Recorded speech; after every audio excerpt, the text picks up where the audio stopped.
नमस्कार दोस्तों, मैं हूं मुकेश कुमार। एम के खास लम्हे में आपका स्वागत है। आज हम बात करेंगे धर्म नगरी कुरुक्षेत्र में सिरसा जिला से सरकारी स्कूलों में 7वीं, 8वीं और 9वीं कक्षा में पढ़ने वाली छात्राओं के शैक्षणिक भ्रमण के बारे में। श्री आत्म प्रकाश मेहरा जी, जिला शिक्षा अधिकारी सिरसा ने 31 अगस्त 2023 को छात्राओं के दल को हरी झंडी दिखाकर शैक्षणिक भ्रमण कुरुक्षेत्र के लिए रवाना किया। हम आपको यहाँ पे ये बता दें, शिक्षा विभाग हरियाणा सरकार की ये एक बेहतरीन पहल है कि वो सरकारी स्कूलों में पढ़ने वाली छात्राओं को आगे बढ़ने के अवसर प्रदान कर रही है। इस शैक्षणिक भ्रमण कार्यक्रम के लिए हरियाणा राज्य के प्रत्येक जिले में जिला विज्ञान विशेषज्ञ, जिला गणित विशेषज्ञ व FLN कोऑर्डिनेटर को नोडल अधिकारी बनाया गया है। छात्राएं ब्रह्म सरोवर, कृष्ण संग्रहालय, ज्योतिसर, शेख चिली का मकबरा, हर्ष का Tila, Kalpana Chawla planetarium, panorama, NDRI Karnal, Dharohar, 1857 की क्रांति, पोटैटो रिसर्च सेंटर सहित अनेक स्थलों का भ्रमण करने के लिए जा रही हैं। भ्रमण के दौरान प्रत्येक 10 छात्राओं के साथ एक महिला अध्यापिका या अध्यापक भी साथ होंगे। छात्राओं की भ्रमण रवानगी के वक्त उत्साहवर्धन के लिए डाइटिंग से मैडम शीला, श्री रोशनलाल जी और श्री चंद्र प्रकाश भी मौजूद रहे। छात्राएं पूरा एंजॉय करते हुए इस सफ़र के दौरान खुश नज़र आ रही थी और कुछ देर के लिए कैथल हवेली में ठहराव भी रहा, जहां पर सब बच्चों ने खूब एंजॉय किया, फ़ोटो ली। और इसी के साथ हम थोड़ी देर में धर्म नगरी कुरुक्षेत्र के अंदर पहुंच गए। धर्म नगरी कुरुक्षेत्र में पहुंचते ही DO कुरुक्षेत्र द्वारा निर्धारित टीम के सदस्यों के द्वारा सभी छात्राओं और एस्कॉर्ट टीचर्स का तिलक लगाकर स्वागत किया गया। दोपहर के शानदार भोजन के बाद हम लोग पहुंच चुके हैं अब Kurukshetra panorama and science centre में। हाँ, आज की एक खास बात ये थी कि खाने में जो हलवा था वो बहुत टेस्टी था। आइए अंदर चल के देखते हैं पैनोरमा में क्या कुछ खास है।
पैनोरमा के बाद हम लोग पहुंच चुके हैं श्री कृष्ण संग्रहालय। यह संग्रहालय भगवान श्री कृष्ण को समर्पित है, जिसे कुरुक्षेत्र विकास प्राधिकरण के द्वारा 1987 में बनवाया गया था। इसके बाद इसे मौजूदा इमारत में स्थानांतरित कर दिया गया था। इसका भारत के तत्कालीन राष्ट्रपति श्री आर वेंकटरामन के द्वारा उद्घाटन किया गया था। इस हाउस में 2 अन्य घर भी हैं, जिन्हें मल्टीमीडिया महाभारत और गीता गैलरी के नाम से जाना जाता है। इसकी स्थापना 2012 में तत्कालीन राष्ट्रपति श्रीमती प्रतिभा पाटिल के द्वारा की गई थी। इस संग्रहालय में भगवान श्री कृष्ण के बारे में समस्त जानकारियां प्रदान की जाती हैं। उनके सभी स्वरूपों, अवतारों, कार्यों आदि के बारे में बताया जाता है। भगवान श्री कृष्ण को एक दार्शनिक, सच्चे धार्मिक नेता और प्रेमी के रूप में कलाकृतियों, मूर्तियों, चित्रों, शिलालेखों आदि के द्वारा दर्शाया गया है। महाभारत का पूरा इतिहास कृष्ण संग्रहालय में प्रदर्शित किया गया है। पांडवों और श्री कृष्ण की भूमिका के बारे में जानकारी दी गई है। यहाँ आने वाला कोई भी व्यक्ति महाकाव्य, महाभारत और भगवान कृष्ण से जुड़ी गीता की विभिन्न घटनाओं से संबंधित प्रदर्शनी देख सकता है। दोस्तों, कुरुक्षेत्र का जो ब्रह्म सरोवर है वो एशिया का सबसे बड़ा मानव निर्मित सरोवर है। ब्रह्म सरोवर, जैसा कि नाम से ही पता चलता है कि ब्रह्मांड के निर्माता भगवान ब्रह्मा से जुड़ा हुआ है। यह सरोवर हिंदू धर्म से जुड़ी एक पवित्र झील के रूप में जाना जाता है। इस झील का नाम भगवान ब्रह्मा के नाम पर रखा गया है। लोगों का कहना है कि इस सरोवर में स्नान करने से मोक्ष की प्राप्ति होती है। सूर्य ग्रहण के अवसर पर यहाँ विशाल मेले का आयोजन किया जाता है और इस अवसर पर लाखों लोग ब्रह्म सरोवर में स्नान करते हैं। अक्टूबर 2005 की बात है, जब सूर्य ग्रहण मेले के अवसर पर कुरुक्षेत्र के इस ब्रह्म सरोवर में एक साथ 15 लाख से अधिक श्रद्धालुओं ने डुबकी लगाई और रिकॉर्ड बना दिया। नवंबर से दिसंबर माह के दौरान आयोजित होने वाले गीता जयंती समारोह में लोग यहाँ शामिल होने आते हैं, जो भारत के विभिन्न हिस्सों से चलकर यहाँ पहुँचते हैं। गीता जयंती पर यहाँ दीपदान का आयोजन भी किया जाता है, जिसमें पानी में जलते हुए दीपों को बहाया जाता है।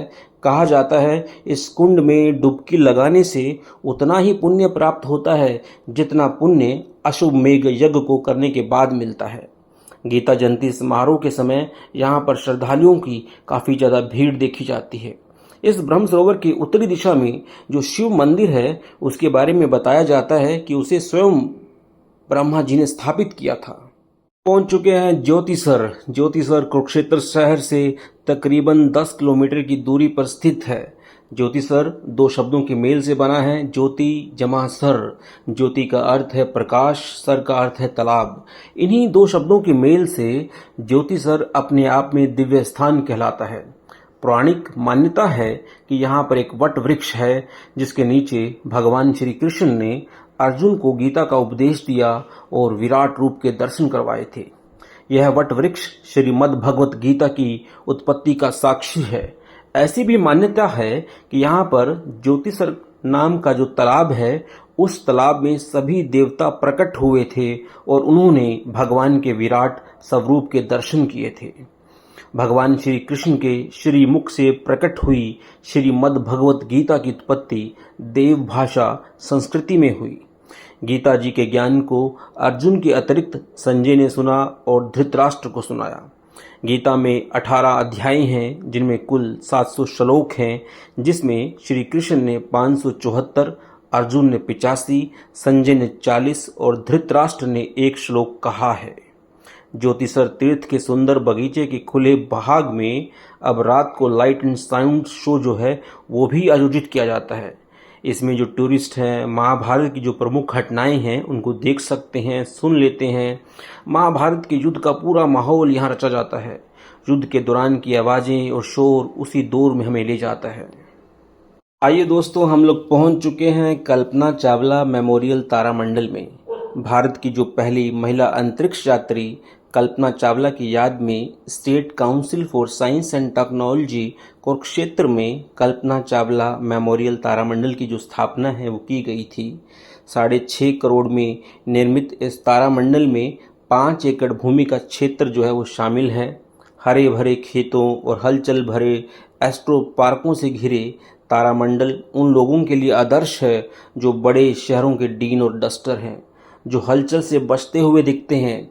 इस इमारत को अति आधुनिक तरीके से अल्ट्रा मॉडर्न ऑप्टो मैकेनिकल और डिजिटल प्रोजेक्टर के हिसाब से बनाया गया है और इस तारामंडल के चारों ओर लेटेस्ट साउंड सिस्टम को भी लगाया गया है। यह इमारत 12 मीटर गुंबद से बनी है और जहां इसमें एक दिशा में 120 पर्यटक बैठ सकते हैं।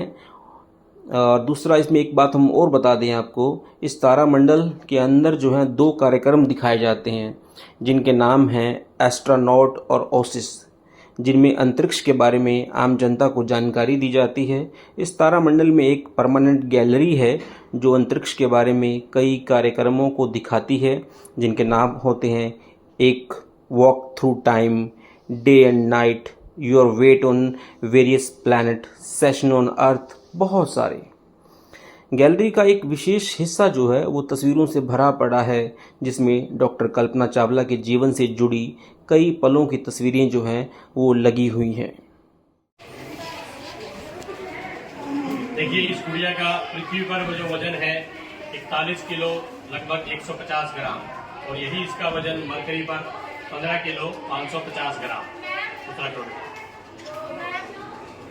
वीनस के ऊपर 37 किलो 300 ग्राम।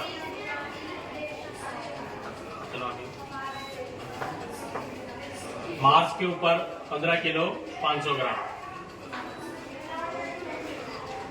जुपिटर पे 104 किलो लगभग 200 ग्राम।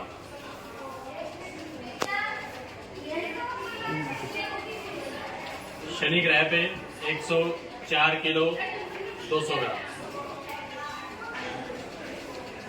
यूरेनस पर 36 किलो 550 ग्राम। नेपच्यून पर भी लगभग इतना ही है, 36 किलो 550 ग्राम। प्लूटो पर भी उतना ही।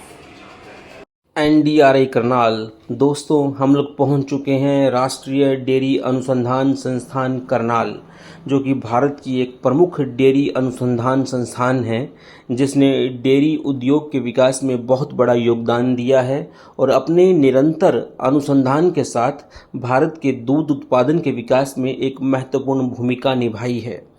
NDRI के पास अनुसंधान एवं विकास गतिविधियों के 3 प्रमुख क्षेत्र हैं। पहला डेयरी उत्पादन, दूसरा डेयरी प्रसंस्करण और तीसरा डेयरी विस्तार और प्रबंधन। आज जो है सिरसा जिला की छात्राएं जो 9वीं कक्षा में पढ़ाई कर रही हैं वो यहाँ पे डेयरी के विस्तार, प्रबंधन, डेयरी के प्रसंस्करण, डेयरी के उत्पादन, इन सब के बारे में जानकारी ग्रहण करने के लिए यहाँ पहुँची हैं। दोस्तों, कुरुक्षेत्र भ्रमण के दौरान हमने कुरुक्षेत्र के अंदर धरोहर 1857 की क्रांति, शेख चिली का मकबरा, हम वहाँ भी गए। वहाँ से बहुत सारी जानकारियाँ जो हैं हमने एकत्रित की। और इससे पहले कि मैं आपको किसी छात्रा का इस शैक्षणिक भ्रमण के दौरान जो उसका फीडबैक है वो दिखाऊं, अगर आप हमारे इस चैनल पर नए हैं तो आप बेल आइकन को दबाकर हमारे चैनल को ज़रूर सब्सक्राइब करें। ऐसी चीजें दिखाई जाती है कि जो बच्चे देखकर कुछ नई चीजें, महाभारत के बारे में, साइंस के बारे में जानकारी प्राप्त करते हैं। यहाँ पे सरकार ने बहुत अच्छी व्यवस्था की है। खाने की चीजें सबसे अच्छी है, रूम सबसे अच्छे हैं। मतलब कि कोई भी बच्चे को जैसे घर में रखा जाता है ना, वैसे ही यहाँ पे रखा जाता है। किसी भी चीज की